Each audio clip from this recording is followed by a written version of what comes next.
Hey everyone, it's Pup Twigs here from Orlando, Florida, and joining me today I've got Pup Tana all the way on the other side of the United States in San Diego, California. How are you today? Doing good, doing good. How about yourself? Oh, I'm awesome today. It's got 3 days off and it's going to be amazing. That's lucky you, man. So question, uh I don't know right now what your hood colors are because you don't have it right now, but let's talk about your pup name and why did I love Yeah, that. and the nose is shaped like a heart. Yeah, and the black is actually actual like furry. Oh, I don't know if that you is can kind of really see the nice. reflection a little bit. So all the Yep. black on it is furry. Oh man, I like it. I like it. So So so I tell I have tell me this one, and I have my neoprene one. oh, those are both cool. Yes. So tell me about, I see you choose black and white and Yes. tell me the reason, if there is a reason between black and white and your name, how you came about choosing your name.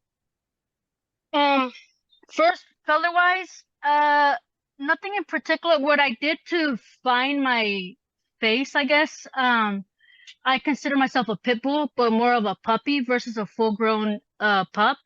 Okay. And so I was yes, I was Googling like a pit bull puppy and then found one that I kind of like um kind of like liked. And so I picked those markings. So I sent the first I got my rough stuff one. So I sent them the picture of that puppy and then I told them that I wanted a kiss on the cheek and that I wanted a heart for a nose.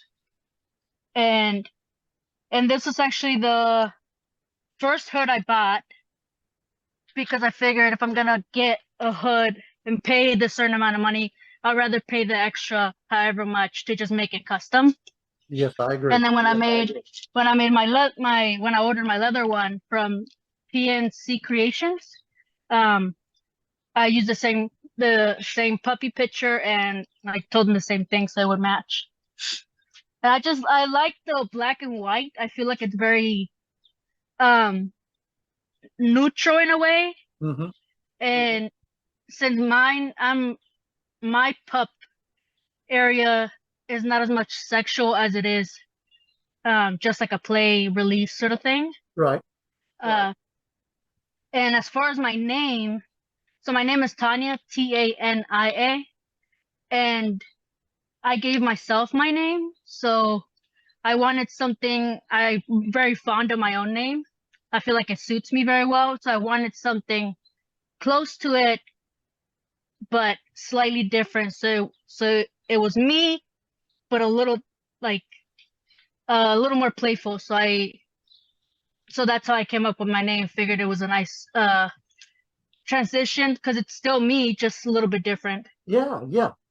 So how long have you been a pup? Since 2016, 17, so 17, 16, 17, 18, 19, 21, 2, 3, like seven So you years. you've been a pup for a very long time. So Yeah. I know there are pups that sometimes they choose a specific date, which we call our born date. Do you have one, or did you just 7 years I've been in the pup community and that's all? Yeah. Basically that. I don't have an actual date. Um, it because I started very slow. Well, not necessarily slowly. I kind of dove head first. But yeah, it was one of those things when it clicked, right? Right. And then I found a group here in San Diego, and the irony of the situation is that the group was vacant for a long time, and literally the minute I found it, they had just started back up, like a few months before that. Oh, good, So it good. was like perfect timing. Yeah. Well, someone that's been in it for 7 years or more, what has been the easiest part of being a pup? And then on the opposite, what has been the most difficult part of being a pup?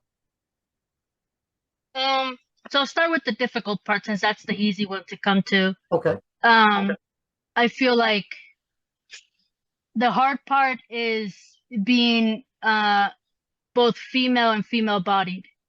I feel like that's been the hardest struggle of it, but not in myself, in the being in the space. So a lot of bars and a lot of gatherings are very gay male dominant. Mm-hmm. Or so the first bar we used to have our pup event at every month was a gay bar. And so even though they kind of let us have that day, if any female body person showed up early or whatever, like the first day I went to the event, I showed up early because that I'd rather be early than late. And I got dirty looks, and it was one of those moments of like, oh, this is a gay bar. Oh, And it was any female body person avoided using the restrooms because the female bathroom was like destroyed, no doors, the doors didn't lock, and like it was just a mess, right? Because it's a male dominant area, so why care about the female bathroom, right? right. So that's been, I feel like, the hardest part, because our group, and I say our group because I'm also one of the admins in the San Diego Pets and Handlers group. So in ours, we take anybody, no matter the species, no matter the gender or the pronoun, whatever, we take anybody. And when we show up to spaces, there's other groups that are very male dominant and don't take any females at all. Yeah. So that's been the issue where we go, we try to set up events, and then it's like, okay, so is it a gay bar or is it just a bar? And a lot of the times it's like, oh, this is a gay event, a gay male event, but we're all going, and like half of us are female body.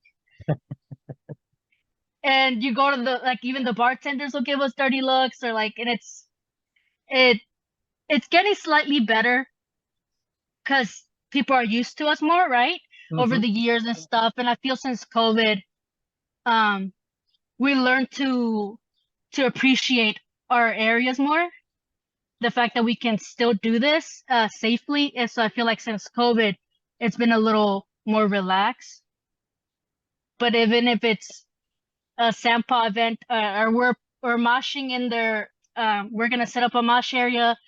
It's a gay male event, and then you see a bunch of us that come in their female body, and it's like, oh, they're from Sampa. Oh, okay.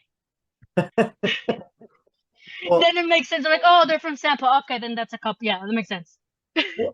well, but you're exactly right, because I know here in Orlando, anytime we go out to events, I have yet to see but maybe one female in the group, and I would love to have more. I mean, bring your team down here, and I'll take you all out and bring you all to all of our events, because I want more.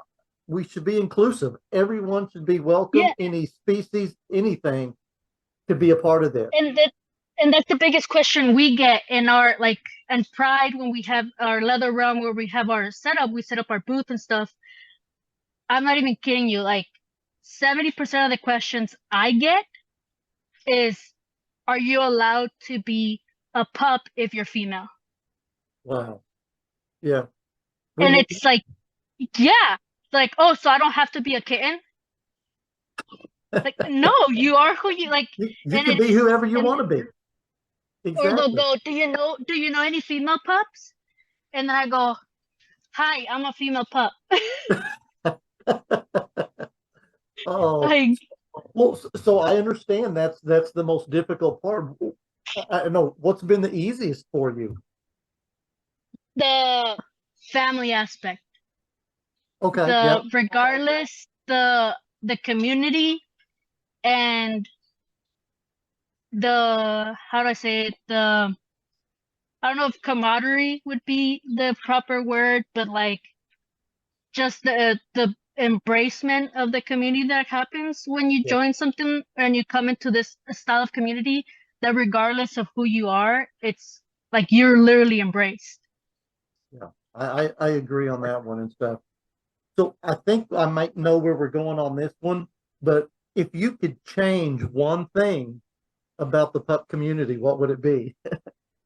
As you could guess, to be more female inclusive, or be more welcoming, because I Agreed. feel like that welcoming would be the proper word, because it's not like we're not allowed. It's just we don't know we are because of the wording, Yeah. right? So you hear gay male, like jockstrap night, and then you go, well, then can I go?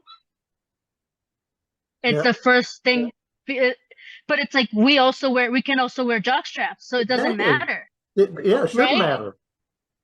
But when it comes to the people that start up, it's a more overwhelming, right? Your female body, and you walk into a gay male dominant area, and on top of that, you're given not necessarily dirty looks, but looks of like, why are they here? Yeah. Because Yeah, also when you're a newcomer, you don't walk in with like gear either, right? Most of the time you true, walk true. in with like just regular street clothes because you're starting up. Yes. Oh well, I wish it wasn't like that, but hopefully, like you said, it's getting better, and that's all we can hope for. Is we want to continue this Yeah. to be an all-inclusive type group. So Yeah, that's one of the things I really fight for yeah. because it's the questions I get most of the time, right? That's all the Hmm. questions I get. And so if there's anything I'm very open about uh being in the kink space. Even my parents know. My mom helped me wash my hood a couple times, where she was just like, yeah, get this bucket and then get this like it was like my parents know, so I'm very open about it. So I'm always like, if there's anything I can interview or anything I can do, I'm always available to like. That is so good. I love that. So what kind of hobbies do you have? I am a woodworker and a Oh, leather worker. are you really?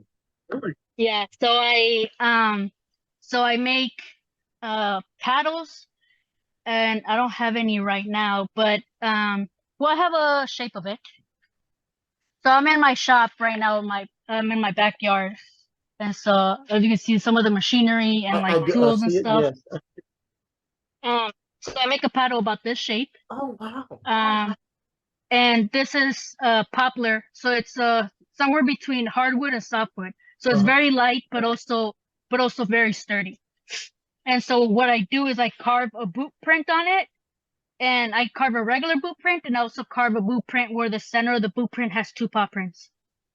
And Wow. I and then I make two styles where it's just halfway carved in and one that's fully carved in for aerodynamics. Well, do you have But a I web? also make sorry. I was gonna say, do you have a website that you I have an Etsy shop, but right now I I paused it because I'm working on a huge carving for a company, oh, okay. and I'm also working on a pup hood that I got ordered because I'm also making pup hoods now.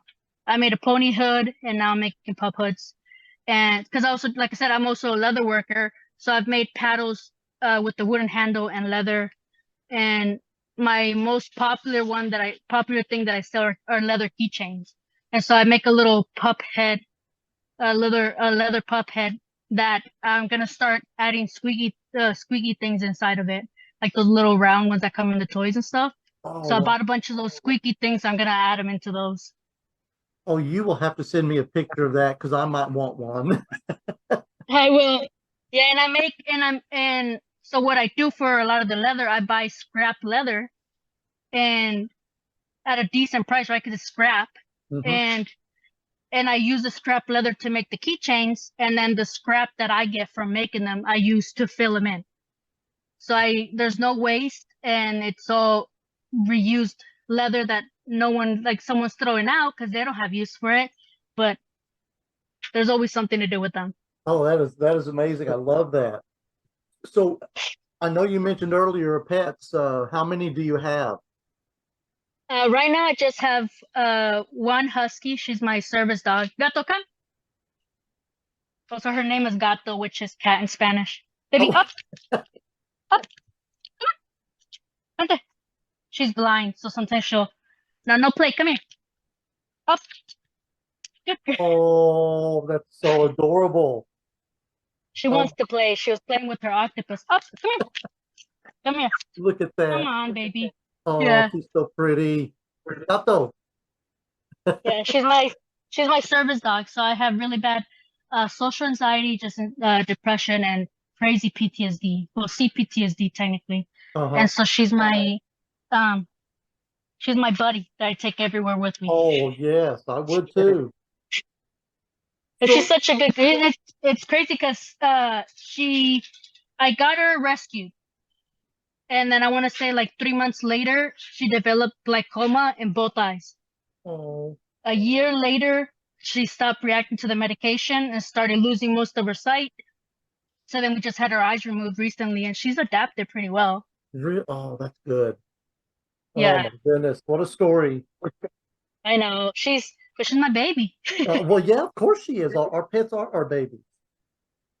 So what is I mean, you've kind of alluded to some of it, but what is the community like there in San Diego in relation to pups?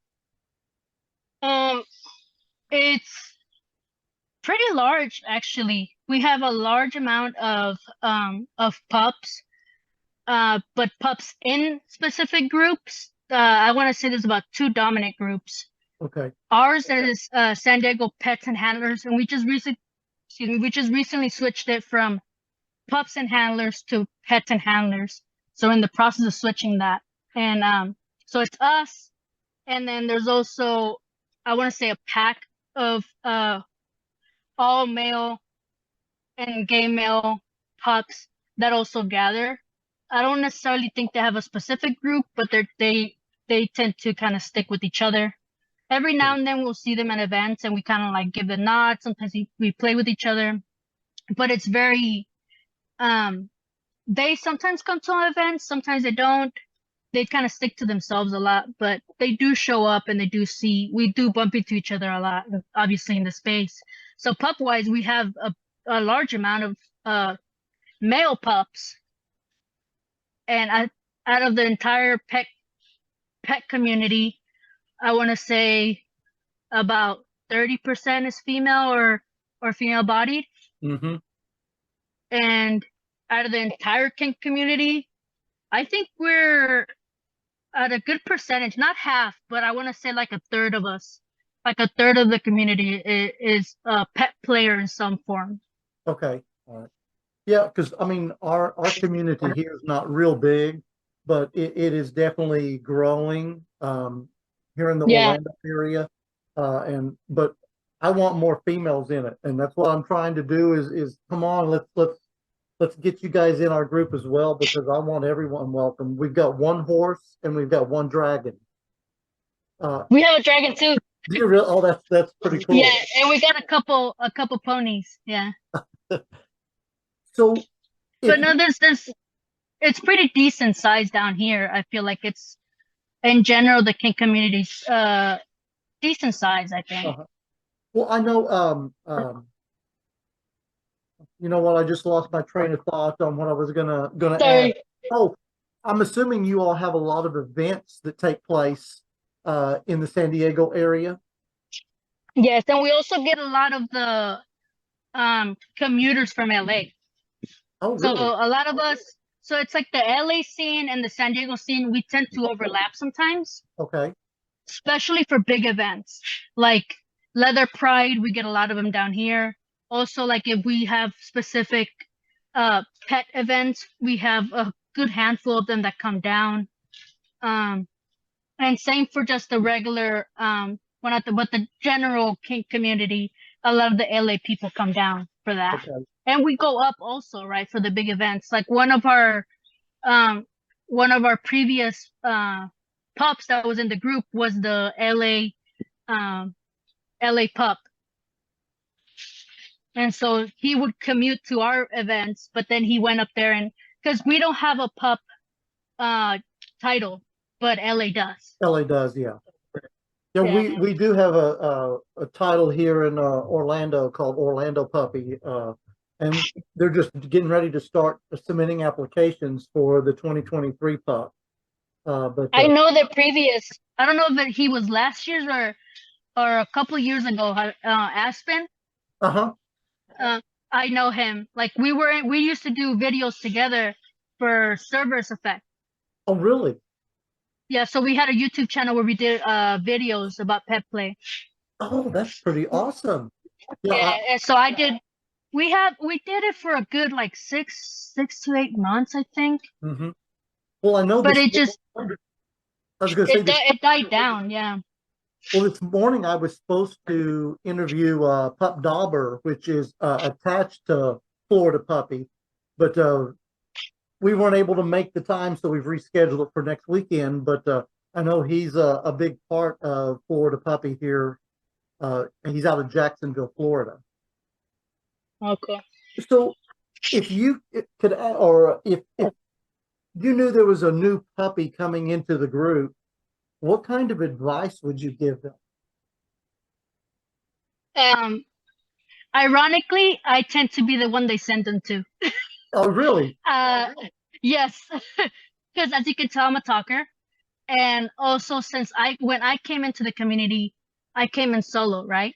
So I've always been, I don't know if it's the ADD in me, but I've always uh dove head first, and so I Hmm. did a lot of research. I did a lot of watching videos, reading stuff, and so um, I don't want to say I'm the most educated, but I am educated in a lot of the space. Hence how I end up knowing pups from other places that Oh, like yeah. I've never been to, but like we have a good relationship and stuff like that. And so usually what I do is I give them a list that I tell them to YouTube. What's the safe word? Which is where I ended up finding pet play. And so I tell them, look up what's the safe word and then watch some of their videos if you want to know what it's about. You want to really Hmm. get a sense of like the community. And I feel like what's the safe word is a very good one to give people because of like the lightheartedness of it. So it doesn't feel as educational or it doesn't feel as like academic wise, even though you are absorbing information as it's kind of joking around and whatnot. So I give them a lot of that. I also tell them to like look up GPUP, which is what I looked up, and I like GPUP because he has a lot of um information on how to mosh properly. So safety is my biggest thing because I'm also disabled. Hmm. And so I'm always very keen on you don't need gear, but if you want to mosh, knee pads and gloves at the very least. Like if you want to continue to do this for a while, then protect your body. Yeah. And so I try to give them a couple lists of things, and I also if they ask, I also get the word about buy the gear. So and I also have another list of like, okay, you can go to here, here, and here, depending what you're looking for, what kind of. So I tend to be the go-to Well, for the, and because I try to be very friendly and very, even though I do have um RBF, um resting female dog face. And so I do look harsher than I am, to be honest. So so I when they see me, I'm just standing like this, and like obviously the leather doesn't help the toughness looking, right? And so I'm always, and so I may not look as inviting, but I try to like kind of like, hey, no, here and one thing I always tell when they come to um when they go about coming to events, we always have a monthly coffee social. hmm. And we have it for us to kind of touch base, the admin people and the people that like um work everything out. We have it for us to kind of chit chat on next events that we might have and stuff like that. But we also use it because it's a very neutral, relaxed way of new people coming in. Okay. So it's very disarming, it's very relaxed. You picking up coffee and then and we always have little groups of like 4 people talking here, and it's very inviting and very easy for people to talk and not feel as overwhelmed, right? Than coming to a bar they've never been to and like this is their first pink experience and they're so.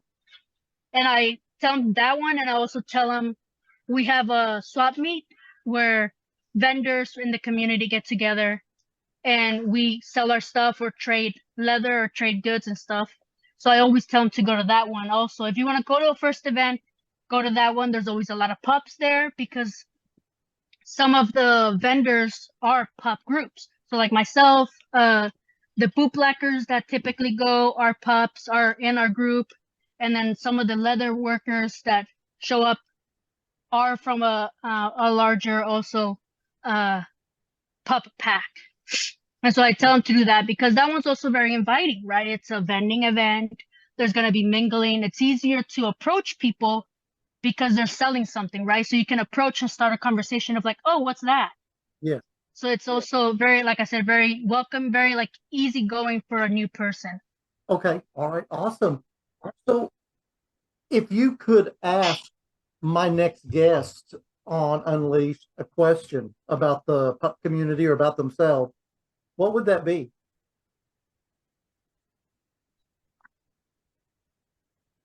How do you help female bodied, and I say female bodied, right? Because some people are non-binary or trans and transitioning or mid-transition or whatnot. How do you make things inclusive or welcoming for female-bodied folks? Okay. All right. Great question. I look forward to hearing that one. So, Yeah, it's not a typical one, right? it's not, but it's a very valid and very good question. So, are you ready for your question? Yes, sir. Hit So, me. like I said, this I have to get my glasses for this one because he's got quite a long pup name, but his name was Pup Do Flamingo de Garaf from Cali, Colombia. And he Ooh. wanted to know, how do you prepare physically, mentally, and emotionally to embody your role as a pup? For me, um, gear, mostly my hood. And I have to, since I'm disabled, I don't just mosh with anybody.